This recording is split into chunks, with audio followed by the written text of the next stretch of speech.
Assalamualaikum warahmatullahi wabarakatuh. Madayaw, umayong adlaw kaninyong tanan. Magandang araw sa inyo lahat. Nakikiisa po ako sa ating mga kapatid na Muslim sa pagdiriwang ng Eid al-Fitr. Ipinagbubunyi natin ang pagtatapos ng banal na buwan ng Ramadan, isang panahon ng pananampalataya, pagsasakripisyo, at pagninilay.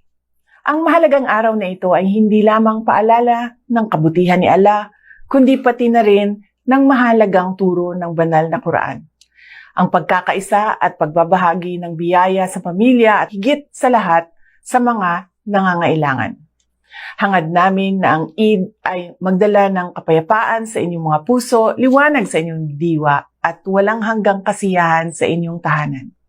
Naway tanggapin ang inyong mga panalangin, gantimpalaan ang inyong mga sakripisyo, at pagpalain ang inyong buhay ng pag-ibig at kasaganaan. Naway patuloy tayong gabayan ni Allah sa landas ng kabutihan at pagkakaisa. Eid Mubarak sa inyo at sa inyong mga mahal sa buhay. Ang lahat ng ginagawa natin ay para kay Allah, sa bayan at sa bawat pamilyang Pilipino. Syukran.